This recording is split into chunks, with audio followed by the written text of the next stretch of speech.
Again, welcome back to अपनी कक्षा। I hope आप ठीक होंगे। और आज इस वीडियो के अंदर हम करने वाले हैं another chapter which is the making of a scientist. ये लिखा है रॉबर्ट डब्ल्यू पीटरसन ने, और जिन साइंटिस्ट की यहाँ पर बात हो रही है he is Richard H Ebright, जो ही बहुत फेमस मॉलिक्यूलर बायोलॉजिस्ट है। इनको बहुत सारे अवार्ड्स मिले हैं इनकी अचीवमेंट के लिए। और इस चैप्टर के अंदर हम देखेंगे कि उन्होंने किस तरीके से अपना इंटरेस्ट डेवलप किया साइंस के अंदर, कैसे कैसे उन्होंने अचीव किया चीज़ों को, कौन से एक्सपेरिमेंट्स थे और थ्योरीज थी जो इनके दिमाग में आई थी, और इनको सपोर्ट किस किसने किया। ये चैप्टर थोड़ा सा डिफिकल्ट लगता है बच्चों को, क्योंकि इसमें पूरी लाइफ के बारे में बताया हुआ है, उनकी अर्ली चाइल्डहुड के बारे में, देन उन्होंने कौन सी ग्रेड में कौन सी अचीवमेंट्स की थी। तो उसको ईजी करने के लिए आपके पास की पॉइंट्स होंगे नोट्स में। उन की पॉइंट्स में ना ईयर वाइज लिखा हुआ है, एज वाइज लिखा हुआ है कि उन्होंने क्या क्या अचीव किया, जो चैप्टर को थोड़ा ईजी कर देते हैं। समरी से पढ़ना चाहते हो तो उसके अंदर समरी भी है, एंड देन होंगे प्रीवियस ईयर क्वेश्चंस। किसी भी चैप्टर के प्रीवियस ईयर क्वेश्चंस मिस नहीं करने हैं, बिकॉज आपको पता होना चाहिए किस तरीके से क्वेश्चन फॉर्म होकर आ सकता है, एंड उससे ज़्यादा इंपॉर्टेंट है उसको आंसर अच्छे से करना। इस बार सब्जेक्टिव पेपर आ रहा है फिर से, तो आपको पता होना चाहिए कि आंसर को कैसे फॉर्म करना है, क्योंकि स्टोरीज तो सबको ही पता होती है। जितना अच्छा आंसर लिखने की प्रैक्टिस करोगे उतने अच्छे मार्क्स मिलेंगे लिटरेचर के अंदर। सो स्टार्ट करते हैं चैप्टर। जो रिचर्ड एच ईब्राइट है, ठीक है, रिचर्ड, उनके फादर बहुत जल्दी एक्सपायर हो गए थे, 3rd ग्रेड में थे वो। उनकी मदर ने उनको सपोर्ट किया। उन्होंने 22 ईयर की एज में एक आर्टिकल लिखा अपने फ्रेंड के साथ, जो कि पब्लिश हो गया था। एंड यही होता है जब आर्टिकल्स लिखे जाते हैं, आप उनको भेजते हो पब्लिश होने के लिए, एंड वो अगर बहुत अच्छा और सक्सेसफुल होता है, आप एविडेंसेस के साथ उसको भेजते हो, तो वो छप जाता है। And that is the biggest achievement जो 22 ईयर की एज में ही उन्होंने हासिल कर ली थी अपने एक रूममेट के साथ, रिचर्ड एच ईब्राइट ने। उसके बाद उन्होंने 3rd ग्रेड में ही ना अपना इंटरेस्ट स्टार्ट कर दिया था। उनकी मदर उनको बहुत ज़्यादा सपोर्ट करती थी, सारी चीज़ें उनको ला के देती थी। उनको टेलीस्कोप पसंद था, कैमरास पसंद थे, बुक्स पसंद थी, ये सारी चीज़ें उनको मदर ला के देती थी। उनको ट्रिप्स पर लेके जाती थी। उनके डैड के जाने के बाद उनके डैड का रोल भी उनके मदर ने ही प्ले किया, घुमाना, अच्छी चीज़ें ला कर देना।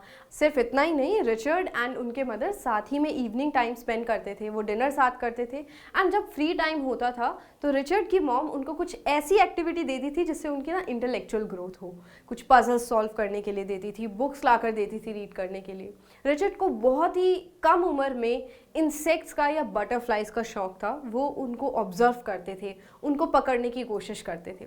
उन्होंने 25 स्पीशीज़ कलेक्ट कर ली थी एक बहुत छोटी सी एज में, जिसकी टेबल आपको आपकी एनसीईआरटी में दी हुई है। इसमें से क्वेश्चन नहीं आएगा, बट 25 स्पीशीज़ उन्होंने कलेक्ट करी थी, जिसके नाम उसके अंदर लिखे हुए हैं।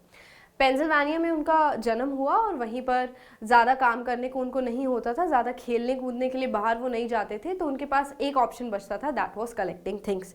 तो जो कलेक्शन का इंटरेस्ट उनका डेवलप हुआ ना, वो वहीं से हुआ, क्योंकि उनके पास कोई ज़्यादा खेलने कूदने के ऑप्शन नहीं होते थे।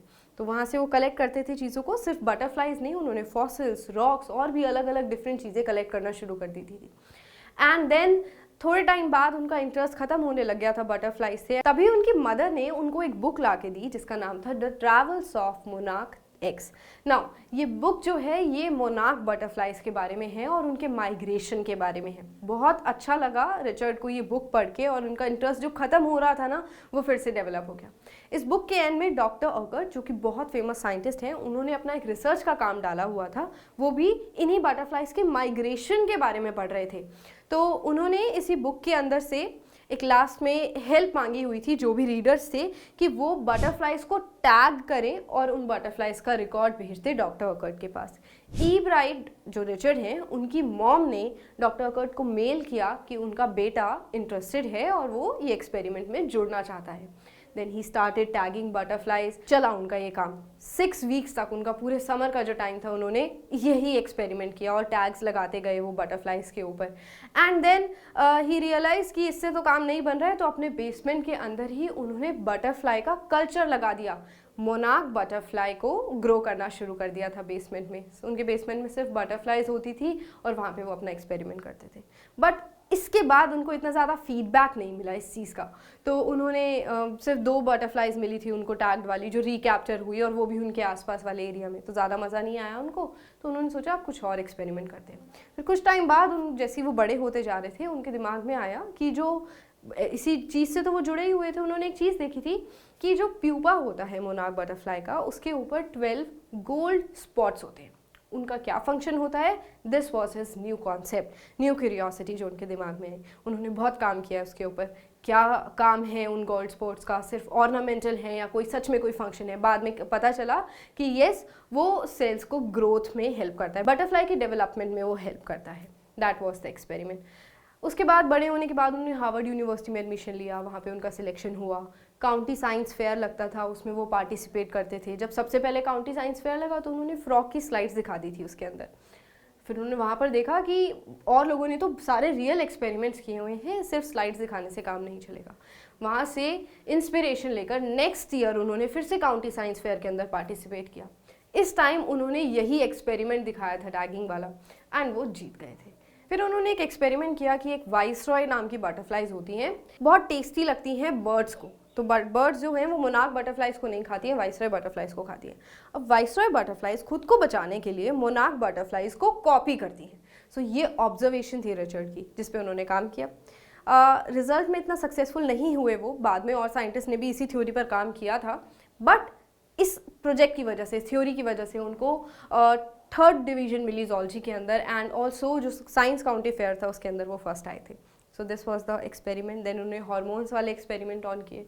उसके बाद उन्होंने जैसे ही वो junior grade then senior grade में आते गए तो उनको रियलाइज़ हुआ दैट सेल अपना DNA का ब्लूप्रिंट खुद बनाता है। This was the exciting thing जो उनके दिमाग में आई। उन्होंने और ऑब्जर्व किया and then he proved it also. Harvard से अपनी ग्रेजुएशन करने के बाद उनकी सेकंड पोजीशन आई थी 1510 स्टूडेंट्स में, सच अ बिग नंबर, एंड वो सेकंड पोजीशन में आए थे। तो थ्रू आउट उनका परफॉर्मेंस बहुत अच्छा था। उसके बाद उनको मिले थे एक सोशल स्टडीज़ के टीचर जिनका नाम था मिस्टर वायरर, जो बहुत इम्प्रेस थे रिचर्ड से, क्योंकि जो भी आइडियाज़ और सजेशंस वो उनको देते थे उस पर अलग से वो काम करते थे रात को 3-4 घंटे। सो ये बात लिखी हुई है उन्होंने कि किस तरीके से रिचर्ड ई ब्राइट अपने टाइम को स्पेंड करते थे। सिर्फ इतना ही नहीं, रिचर्ड ई ब्राइट साइंटिस्ट तो थे ही थे, और भी एक्टिविटीज़ में इन्वॉल्व थे। He used to do photography, he used to do debate competition, public speaking उनको बहुत पसंद था। He was also a good canoeist. Canoeist कौन होता है? कैनो एक तरीके की बोट होती है, तो वो उसको राइड करना उनको बहुत अच्छा लगता था। तो इसीलिए भी लिखा हुआ है that he was an all rounder, सारे काम करते थे, सिर्फ एक सिंपल साइंटिस्ट नहीं थे। और भी उन्होंने अपने इंटरेस्ट डेवलप किए हुए थे और उस पर भी काम करते थे।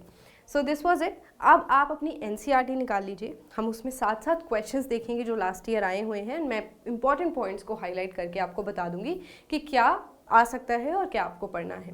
फिर ये वीडियो देखने के बाद आपका चैप्टर 100% कंप्लीट हो जाएगा। तो जल्दी से अपनी NCERT निकाल लीजिए। चलिए स्टार्ट करते हैं। आई होप आपने अपनी NCERT निकाली होगी एंड एक पेंसिल भी होगी आपके हाथ में, सो दैट आप इंपॉर्टेंट पॉइंट्स मार्क कर सकें।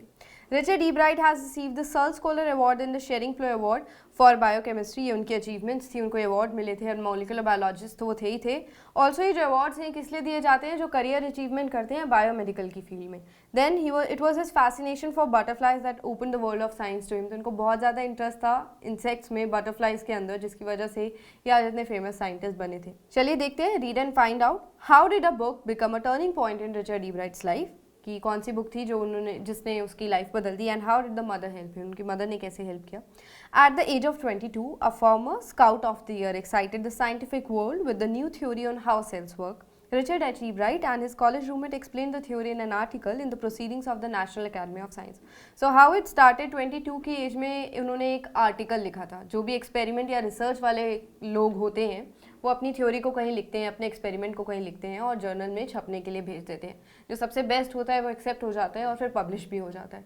सो ऐसे ही उन्होंने अपना स्ट्रगल स्टार्ट किया था और उनको रिकग्नाइजेशन मिला, उनको और उनके एक रूममेट को, जिन्होंने क्या थ्योरी लिखी थी वो अभी देखेंगे। पर आर्टिकल किसमें छपा? Proceedings of the national academy of science. बहुत रेयरली यहाँ पर जाकर कोई आर्टिकल छपता है। नाउ सम इंपॉर्टेंट पॉइंट्स जो बॉक्स में लिखे हुए हैं। It was the first time that important scientific journal had ever publish the work of a college student. So जो कॉलेज स्टूडेंट से पहली बार हुआ जिनका काम छपा गया था, in sports that would be like making the big leagues at the age of 15 and hitting a home run your first time at bat for Richard Ebright. It was the first in a long string for achievements in science and other fields and it all started with butterflies. तो ये जो बात लिखी हुई है ना, hitting a home run your first time at bat, इसका मतलब जैसे 6 बॉल पे 6 छक्के मारती है ना, इस तरीके से इतनी बड़ी अचीवमेंट होना, कंपैरिजन किया गया है कि इतनी बड़ी अचीवमेंट थी उनके लिए कि उनका आर्टिकल छपा उसके अंदर। नाउ शुरुआत कहाँ से हुई थी? बचपन में ही शुरुआत हो गई थी, उनका इंटरेस्ट था बटरफ्लाइज के अंदर. An only child, Ebright grew up north of Reading, Pennsylvania. There wasn't much I could do there, he said. I certainly couldn't play football or baseball with a team of one, but there was one thing I could do, collect things. तो कहाँ रहते थे, कहाँ बड़े हुए वो? Pennsylvania के अंदर, इकलौते बेटे थे एंड ज़्यादा काम नहीं था उनके पास, ज़्यादा खेलने के लिए चीज़ें नहीं होती थी, बाहर जाने के लिए उनके पास नहीं होता था, उनके पास ज़्यादा ऑप्शन क्या होता था? चीज़ें कलेक्ट करने का. वहीं से उनका इंटरेस्ट डेवलप हुआ. नेक्स्ट पैराग्राफ पे आते हैं. So he did and did he ever beginning in kindergarten, Ebright collected butterflies with the same determination that has marked all his activities. He also collected rocks, fossils and coins. He became an eager astronomer to sometimes stargazing at all night. So उन्होंने collect करना start कर दिया था चीज़ों को. क्या क्या वो कलेक्ट करते थे? रॉक्स कलेक्ट करते थे, फॉसिल्स कलेक्ट करते थे, कॉइन्स कलेक्ट करते थे, और फिर वो ईगर एस्ट्रोनॉमर भी कहलाते हैं बिकॉज उनको रात को स्टार्स देखना बहुत पसंद था. उन्होंने कुछ काम भी किया इस फील्ड के अंदर. यहाँ पे इंपॉर्टेंट क्वेश्चन क्या आया हुआ था? That how did Richard became a collector at an early age. तो कैसे बन गए वो collector? Because of this thing कि उनके पास ज़्यादा कुछ और करने के लिए होता ही नहीं था, उनके पास ऑप्शन ये बच गया था. वो कलेक्ट करते थे एंड फिर उनको बहुत इंटरेस्ट आने लगा और उन्होंने कंटिन्यू करा इस प्रोसेस को. From the first he had a driving curiosity along with a bright mind. Also had a mother who encouraged his interest in learning. She took him on trips, bought him telescope, microscope, cameras, mounting materials and other equipment. Now this is the role of his mother, जो उनको बहुत ज़्यादा support करती थी. उन्होंने उनको लाकर दी ये सारी चीज़ें, टेलीस्कोप, माइक्रोस्कोप, कैमरास, क्योंकि उनको दिखा कि पोटेंशियल है रिचर्ड के अंदर. वो फ्रेंड्स को भी बुलाती थी, उनको ट्रिप्स पर लेके जाती थी बच्चे को. I was his only companion until he started school. His mother said after that I would bring home friends for him, but at night we just did things together. Richie was my whole life. After his father died when Richie was in third grade. Third grade में जब वो थे तो उनके father expire हो गए थे, तो उसकी मदर ने ही उनको सपोर्ट किया. She and her son spent almost every evening at the dining room table. If he didn't have to do things I found work for him, not physical work but learning things. तो यहाँ पर दिखा रहे हैं कि किस तरीके से उनकी मदर ने उनको सपोर्ट किया. डैड के जाने के बाद उनकी मदर ही उनको काम दिया करती थी. सिर्फ ऐसे नहीं, फिजिकल काम दे दिए, वो ऐसे काम देती थी जिससे उनकी ना मेंटल इम्प्रूवमेंट हो, ब्रेन की एक्टिविटीज़ उनको दे देती थी, या फिर कुछ ऐसे पजल सॉल्व करने के लिए दे देती थी जिससे उनकी इंटेलेक्चुअल डेवलपमेंट हो. सो क्वेश्चन आया हुआ है कि मदर का क्या रोल था उनकी लाइफ में. बहुत अच्छा क्वेश्चन है, ये आ सकता है. क्या क्या किया उनकी मदर ने, आप लिख सकते हैं इसमें. Then what happened on everyday things. He was just like every other kid, his mother said. By the time he was in second grade only, Ebright had collected all 25 species of butterflies found around his hometown. ये जो table दी हुई है, ये सारी collection है उन butterflies की जो सेकेंड ग्रेड में ही रिचर्ड ने कर ली थी. अपने एरिया के आसपास उन्होंने सारी कलेक्शन कर ली थी, तो बहुत जल्दी ही उनका इंटरेस्ट बन गया था इस चीज़ के अंदर. आगे देखो. That probably would have been the end of my butterfly collecting, he said. बस इंटरेस्ट खत्म होने ही वाला था उनका इस चीज़ के अंदर. But then my mother got me a children's book called the travels of monarch X. But तभी उनकी मॉम ने उनको एक बुक ला के दी अबाउट द बटरफ्लाइज, जिसका नाम है the travels of monarch x. यही वो बुक है जो टर्निंग पॉइंट बना. That book, which told how monarch butterflies migrate to Central America, opened the world of science to the eager young collector. Interest तो उनको था ही, वो क्यूरियस तो थे शुरू से. फिर उनके बाद जब वो बटरफ्लाई से बोर होने वाले थे तो उनकी मामा ने बुक ला कर दे दी. इस बुक के अंदर माइग्रेशन के बारे में लिखा हुआ था, बटरफ्लाइज के. तो माइग्रेशन अगर आपको नहीं पता होता तो क्या होता है, सीजन के हिसाब से जो बटरफ्लाइज होती हैं ना, वो चेंज करती रहती हैं अपनी जगह को.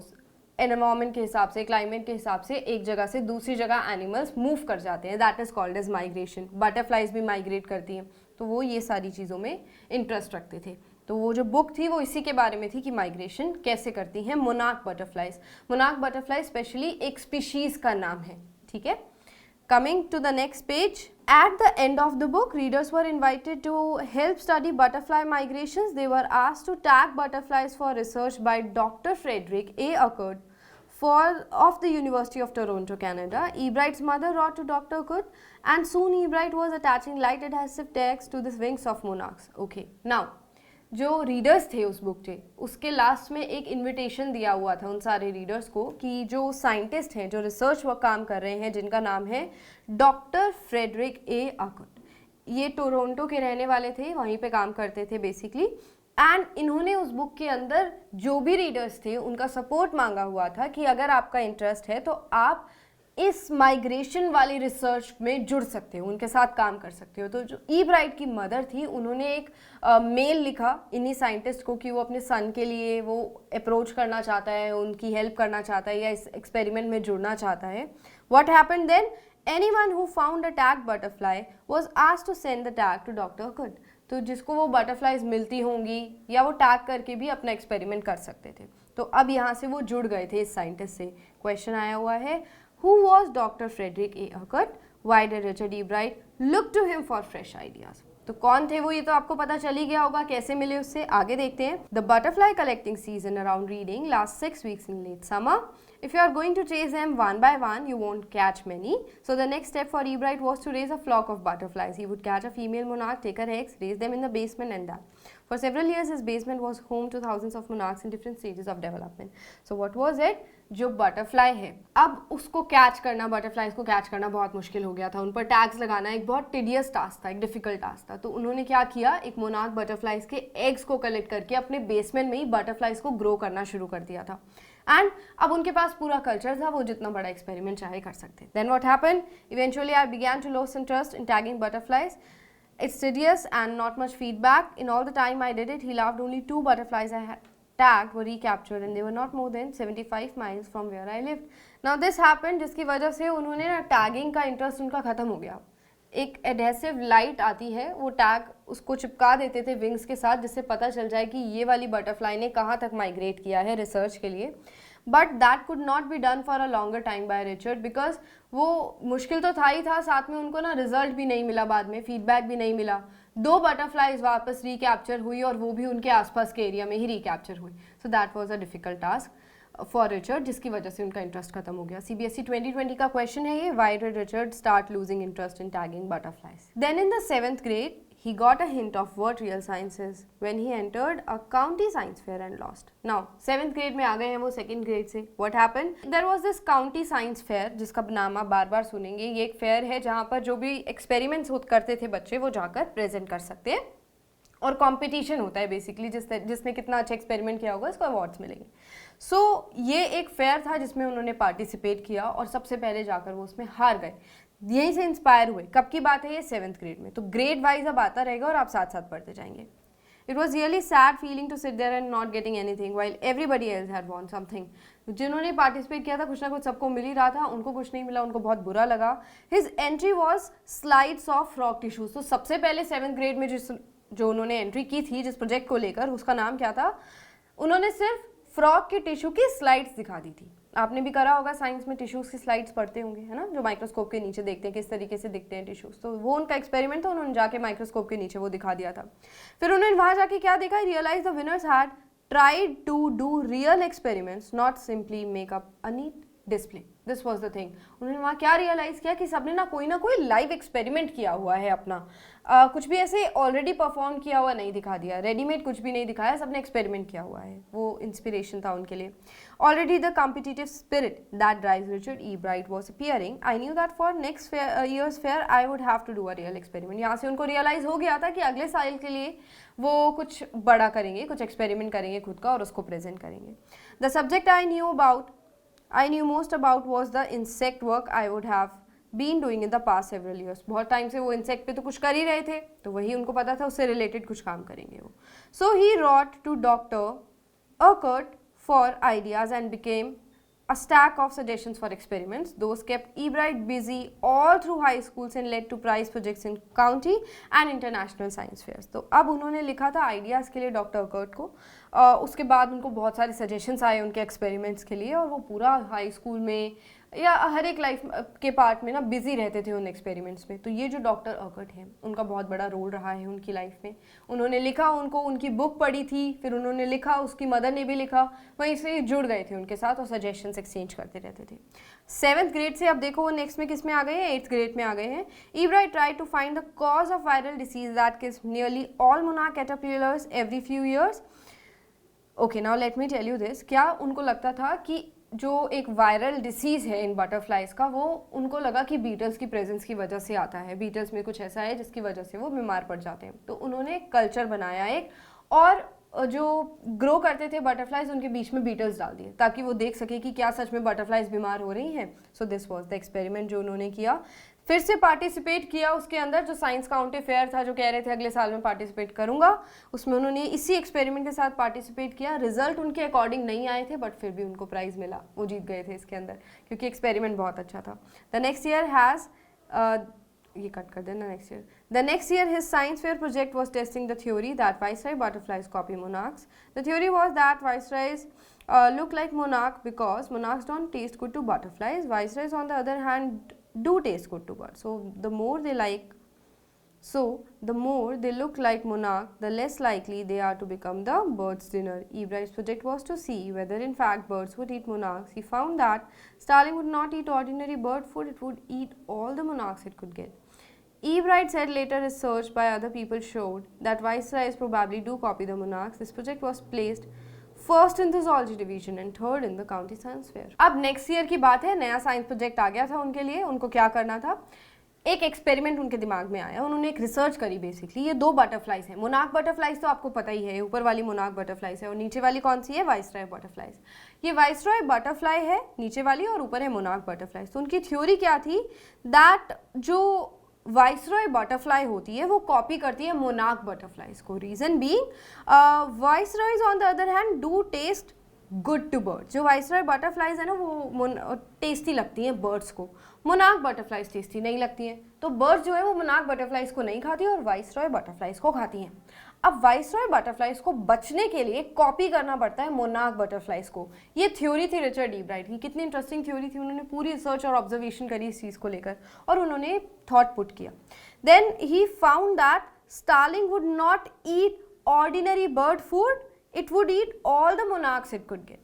Ebright said later research by other people showed that viceroys probably do copy the monarch. This project was placed first in the zoology division and third overall in the county science fair. Okay, now what did you got to know? अभी क्या पता चला कि जो viceroys butterflies होती हैं वो खुद को बचने के लिए मोनार्क बटरफ्लाइज की कॉपी करती हैं. बट बाद में क्या हुआ, दैट स्टार्लिंग जो है वो नॉर्मल बर्ड फूड नहीं खाएंगी. स्टार्लिंग एक तरीके की बर्ड होती है, वो नॉर्मल फूड नहीं खाएंगी. That would eat all the monarch, वो मोनार्क को खाएंगी, मोनार्क बटरफ्लाइज को खाएंगी. तो ये जो थ्योरी थी उनकी इतनी ज़्यादा एक्सेप्ट नहीं हुई, बट बाद में पता चल गया था कि नई वाइसरॉय बटरफ्लाइज अभी भी कॉपी करती हैं मोनार्क बटरफ्लाइज को. बट एक ऐसी बर्ड है जो मोनार्क बटरफ्लाइज को खाती है. ठीक है, उसका नाम क्या है, स्टार्लिंग. एंड इस प्रोजेक्ट की वजह से, जो भी उनका पूरा कॉन्सेप्ट था, जो हाइपोथेसिस थी, उसकी वजह से उनको प्राइज मिला था. First in the zoology division and third overall in the county science fair. उनको उसके अंदर प्रोजेक्ट में अवार्ड मिला था. Now coming to the next page, in his second year in high school. अब हाई स्कूल का सेकेंड ईयर चल रहा है. Richard Ebright began the research that led to his discovery of an unknown insect hormone. Indirectly it also led to his new theory of life of cells. अब नई theory आ गई है about insect hormone. Insect के hormone के ऊपर उन्होंने study करी.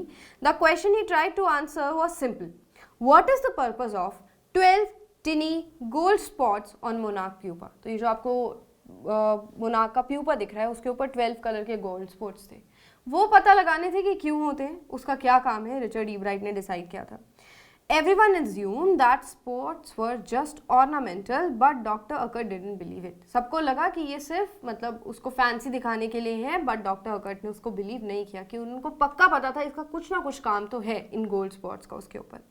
To find the answer, Ebright and other excellent science students first had to build a device that showed that spots were producing a hormone necessary for butterflies' full development. तो क्या उनको लगा बाद में रिसर्च के बाद कि वो जो स्पॉट्स है वो एक तरीके का स्पेशल हार्मोन बना रहे हैं, वो हार्मोन बटरफ्लाई के डेवलपमेंट के लिए इंपॉर्टेंट है. नाउ इसी प्रोजेक्ट और एक्सपेरिमेंट की वजह से he won first place in the country fair and entry into the international science and engineering fair. तो पूछा जा सकता है कौन से एक्सपेरिमेंट की वजह से उनको एंट्री मिली थी इंटरनेशनल साइंस और इंजीनियरिंग फेयर के अंदर. तो जो उनका क्वेश्चन रेज हुआ था कि वो 12 गोल्ड कलर के जो स्पॉट्स हैं मोनार्क प्यूपा के ऊपर, उसका क्या फंक्शन है. तो वो रिस्पॉन्सिबल है बटरफ्लाई की डेवलपमेंट के लिए, एक हार्मोन रिलीज कर रहे हैं वो. सो ये वाला एक्सपेरिमेंट एक्सेप्ट हुआ और उसकी वजह से उनको एंट्री मिली इसके अंदर. वहाँ पे उनको थर्ड प्लेस मिला था zoology के अंदर. And he also got a chance to work during the summer at the entomology laboratory of the Walter Reed Army Institute of research.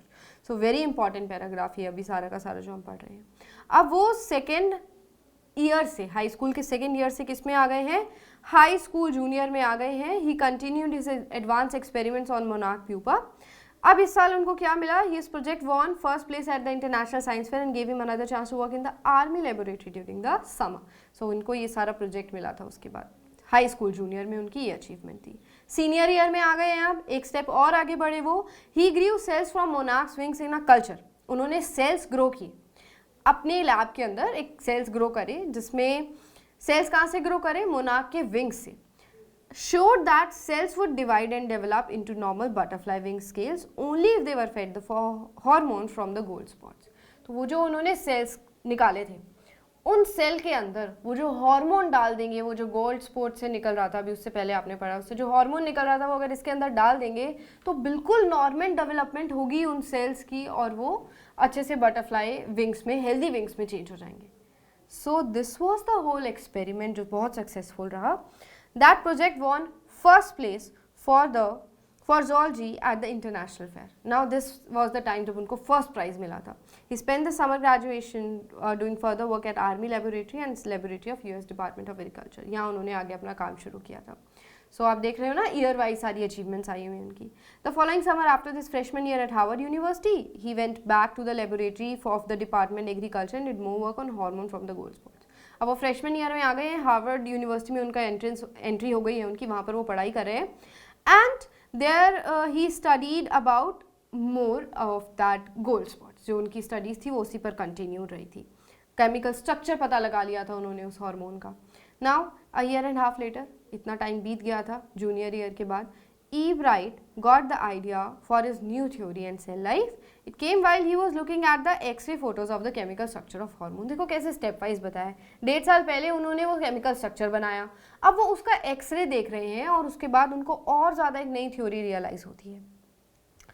When he saw those photos, E. Bright didn't shout, "Eureka!" or even "I have got it," but he believed that along with his findings about insect hormones, the photos gave him answer to one of the biology's puzzle। Now वो जो X-ray से photos वो देख रहे थे insect के hormone का जो स्ट्रक्चर था, उससे क्या पता चला उनको, how the cell can read the blueprint of its DNA। DNA is the substance in the nucleus of a cell that controls heredity, determines the form and function of the cell, thus DNA is the blueprint for life। Now DNA cell के अंदर एक thread जैसा structure होता है जिसको DNA बोलते हैं। वो DNA ही रिस्पॉन्सिबल होता है नए सेल्स बनाने के लिए और वही DNA मल्टीप्लाई होकर नए सेल्स के अंदर आ जाता है। ठीक है, ये तो अभी हमारी थ्योरी पता है हमें, हम पढ़ चुके हैं।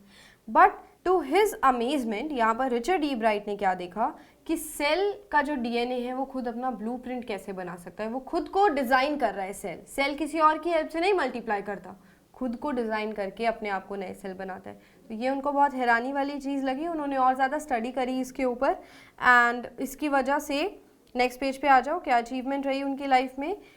E. Bright and his college roommate James R. Wong worked all that night drawing pictures and constructing plastic models of molecules। अब वो उसकी पिक्चर बनाने लग गए और ज़्यादा मॉडल्स बनाने लग गए ये देखने के लिए कैसे हो सकता है एक्सपेरिमेंट। एंड फिर उन्होंने पेपर लिखा, इसी के ऊपर अपनी थ्योरी लिखी जो मैं आपको बता रही थी कि आर्टिकल लिखते हैं। Surprising, no one who knew him, Richard Ebright graduated from Harvard with highest honours, second in his class of 1510 students. So total इतने स्टूडेंट्स थे उनकी यूनिवर्सिटी के अंदर और सेकेंड पोजीशन पर आए थे।